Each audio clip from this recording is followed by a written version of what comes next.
नमस्कार, मी निखिल प्रभाकर रावरकर आपल्या चॅनलच्या व्हिडिओमध्ये तुम्हा सर्वांचे स्वागत करतो.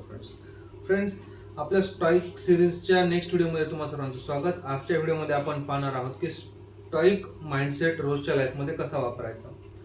तर मित्रांनो, काल आपण हे पाहिलं की स्टॉईसिझम म्हणजे काय आणि स्टॉईक माइंडसेट म्हणजे काय. आज आपण हे पाहणार आहोत की स्टॉईक माइंडसेट आपल्या रेग्युलर लाईफमध्ये, डे टू डे लाईफमध्ये आपण कसा इम्प्लिमेंट करायचा आणि तो इम्प्लिमेंट केल्यानंतर आपल्याला काय काय बेनिफिट्स भेटू शकतात. तर मित्रांनो, की स्टॉईसिझमचा असा आहे की तो जर समजून तुम्ही घेतला तर त्याचा बेनिफिट होत नाही. जोपर्यंत तुम्ही स्टॉईसिझम तुमच्या लाईफमध्ये अप्लाय करत नाहीत तोपर्यंत तुम्हाला ऍक्च्युअली हे कळणार नाही की स्टॉईसिझम म्हणजे नेमकं काय आणि स्टॉईसिझमचे काय काय बेनिफिट्स आहेत. तर मित्रांनो, स्टॉईक सिस्टीमचं सगळ्यात मोठं जर काही इम्पॉर्टंट त्याच्यातला पॉइंट असेल तर तो हा आहे की जोपर्यंत आपण स्टॉईक सिस्टीम आपल्या लाईफमध्ये इम्प्लिमेंट करत नाहीत ना तोपर्यंत आपल्याला त्याचे रिझल्ट दिसत नाहीत. तर खूप लोक स्टॉईसिझम बद्दल ऐकतात मित्रांनो, पण त्यांच्याकडे स्टॉईक पाथ नसतो आणि स्टॉईक पाथ नसल्यामुळे काय होतं की ते त्या गोष्टीला फॉलो करत नाहीत प्रॉपर पद्धतीने आणि मग त्यांना ऍक्च्युअली स्टॉईसिझम बद्दल काही मिसकन्सेप्शन्स क्रिएट होतात. तर आज आपण हे पाहणार आहोत की स्टॉईक पाथ कसा फॉलो करायचा. तर आपला जो याचा जो पार्ट 1 आहे त्यामध्ये आपण सगळ्यात पहिल्यांदा पाहणार आहोत की प्रॉब्लेम डायग्नोसिस. तर प्रॉब्लेम डायग्नोसिस म्हणजे काय की लोक फेल कशामुळे होतात, व्हाय पीपल फेल, कारण ते रॅन्डम मोटिवेशन घेतात. मित्रांनो, कोणती तरी एखादी गोष्ट त्यांना करायची असते, त्या गोष्टीसाठी ते काहीतरी पाहतात आणि त्यातून ते रॅन्डमली त्या गोष्टीसाठी मोटिवेट होतात. पण मित्रांनो, लाईफमध्ये जर तुम्ही असं कोणत्या तुमचा लाईफ गोल आहे आणि त्या गोलसाठी जर तुम्ही रॅन्डम मोटिवेशन घेतलं तर तुम्ही खरंच सक्सेसफुल व्हायची तुम्हाला गॅरंटी आहे का? नाही मित्रांनो, असं होत नसतं. तर तुम्हाला जर सक्सेसफुल व्हायचं असेल तर तुम्हाला प्रॉपर डिसिजन घ्यावे लागतात. तर मित्रांनो, या सगळ्या गोष्टींमुळे आता हे मी तुम्हाला सांगतोय की पहिले तर काय होतं की रॅन्डम मोटिवेशन घेतात त्यामुळे ते फेल होतात. दुसरी गोष्ट की कन्सिस्टन्सी त्यांच्याकडे नसते. तिसरी गोष्ट काय असते की इमोशनल अवेअरनेस नसतो आणि डेली सिस्टीम नसतो. आपल्याला पूर्ण फिलॉसॉफी माहित असते की आपल्याला काय करायचंय, पण आपल्याकडे प्रॉपर प्रोसेस नसते. तर मित्रांनो, आता आपण पार्ट 2 मध्ये पाहणार आहोत द स्टॉईक पाथ. तर सगळ्यात पहिले तर काय मित्रांनो की हे तुमचं एक डिफरन्शिएटर आहे. डिफरन्शिएटर म्हणजे काय आहे, तुमचा जो स्टॉईक पाथ आहे तो तुम्हाला बाकीच्या लोकांपासून वेगळं करणार आहे. जे लोक त्यांच्या डे टू डे लाईफ मध्ये काही वेगळ्या गोष्टी करतायत किंवा ते त्यांच्या गोल्ससाठी काही मेहनत घेत आहेत, हे तुम्ही एका वेगळ्या मेथडनी करतायत. तुम्ही स्टॉईक सिस्टीम तुमच्या लाईफमध्ये इम्प्लिमेंट करतायत, हे तुम्हाला त्या लोकांपासून डिफरंट बनवतं. का डिफरंट बनवतं?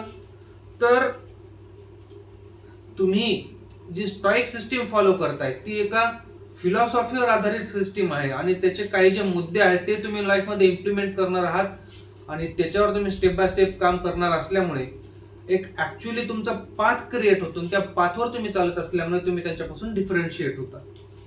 तर सगळ्यात पहिल्यांदा मित्रांनो, तुम्ही जे काही करणार आहात तर त्याला काय करायचं की तुमची जी सिस्टीम आहे किंवा तुम्हाला जे फॉलो करतायत त्याला एक ना चांगलं नाव द्यायचं. त्याच्यामुळे काय होतं की आपण काहीतरी वेगळं करतोय, आपण काहीतरी ब्रँडेड करतोय असं आपल्या माइंडला वाटतं आणि त्यामुळे आपण जास्त मोटिवेट होतो आणि जास्त उत्साहाने आपण काम करतो.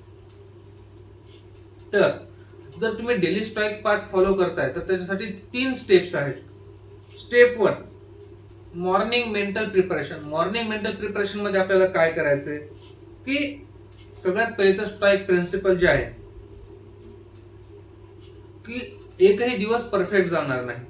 दुसरं म्हणजे काय, लोक डिस्टर्ब करतील. तिसरं म्हणजे काय, प्लॅन्स आपले शिफ्ट होऊ शकतात. आपल्याला जर दुसरी एखादी काही महत्वाची गोष्ट आली किंवा काही इम्पॉर्टंट काम आलं तर आपले जे प्री प्लॅन्ड आहेत त्या गोष्टी आपण चेंज लाईफमध्ये करतो. हे आपल्या लाईफमध्ये होणार आणि हे काहीतरी मी चुकणार, काहीतरी माझं मिस होणार.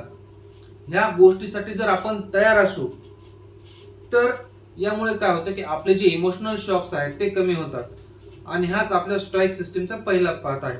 ठीक आहे मित्रांनो. दुसरं, मिड डे कंट्रोल चेक. ही आपली दुसरी स्टेप आहे, mid day control check. Mid day control check म्हणजे काय, तर दिवसाच्या मध्यामध्ये जेव्हा आपण एकदम कामाच्या मधात असतो त्यावेळेस चेक करणं, काय चेक करणं, तर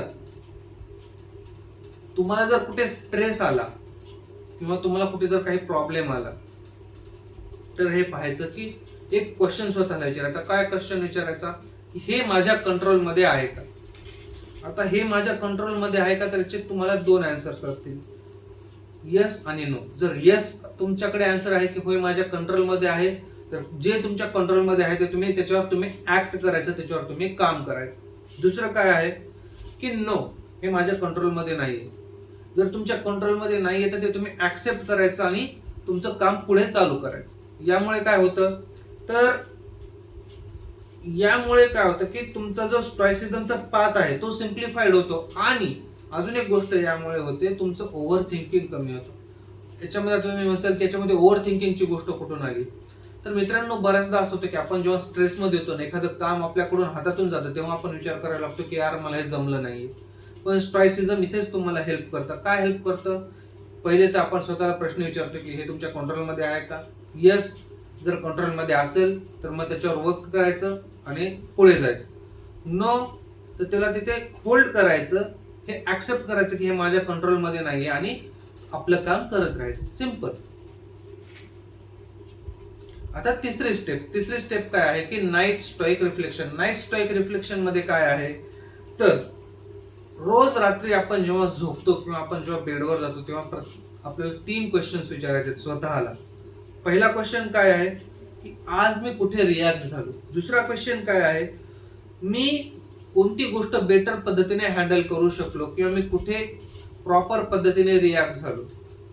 तिसरी गोष्ट, मी उद्या आज माझ्यामध्ये मी जे काही केलंय त्यामध्ये मी उद्या कुठे इम्प्रूव्ह करणार आहे.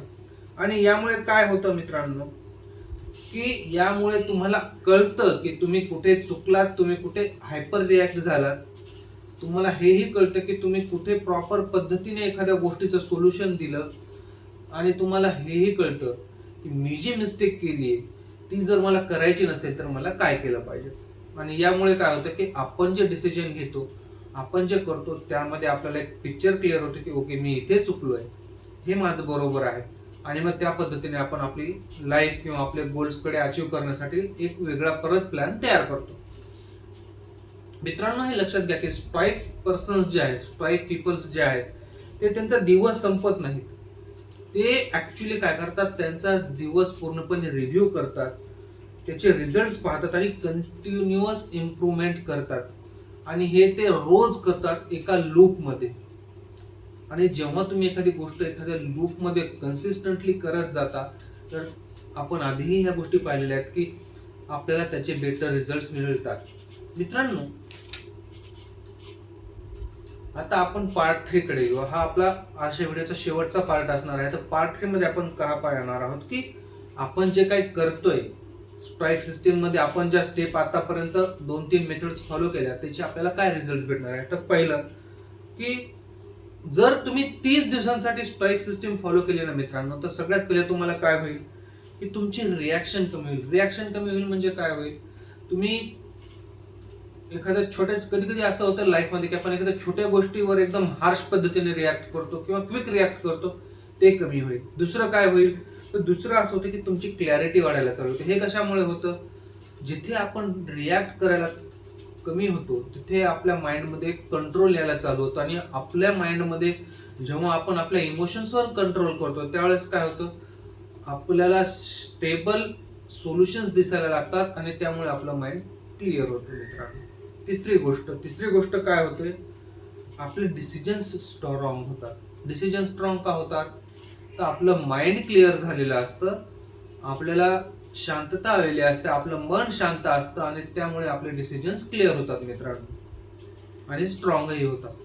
पुढचा मुद्दा काय होतो की आपला माइंड स्टेबल होतो. माइंड स्टेबल कशामुळे होतो, माइंड स्टेबल यामुळे होतो की स्टॉइसिझम हे ऍक्च्युली याच गोष्टीवर आधारित आहे की कसं आपण आपले इमोशन्स कंट्रोल करायचे. आणि जिथे आपण आपलं स्वतःचे इमोशन्स कंट्रोल करायला लागतो ना मित्रांनो, तिथे हळूहळू आपल्या लाईफमध्ये ह्या गोष्टी होतात की आपण स्टेबल व्हायला लागतो इमोशनली. आपण प्रत्येक गोष्टीकडे मल्टिपल अँगल्सने पाहायला शिकतो आणि आपले जे रिॲक्शन्स आहेत त्या वेगवेगळ्या पद्धतीने आपण द्यायला शिकतो आणि त्यामुळे आपला माइंड स्टेबल होतो. तर मित्रांनो, जर स्टॉइक सिस्टीम तुम्ही तुमच्या लाईफमध्ये ट्राय करून घेतली ना, म्हणजे तुम्ही जर स्टॉइक सिस्टीम तुमच्या लाईफमध्ये इम्प्लिमेंट करायला चालू केली, तर तुमची जी स्ट्रेंथ आहे ती हळूहळू वाढायला चालू होते. आणि स्ट्रेंथ वाढायला लागली की माणूस एक चांगला पॉवरफुल व्यक्ती म्हणून पुढे येतो. आणि जो पॉवरफुल असतो तो 100% पॉवरफुल ग्रोथही करतो मित्रांनो. तर काय ना मित्रांनो, स्टॉइसिझम वाचून लाईफ बदलत नाही, पण जर तुम्ही stoicism day to day life मध्ये फॉलो केलं तर तुमचं लाईफ 100% बदलतं. This is it for today. This is Nikhil Harkal talks real life real talks. Thank you मित्रांनो.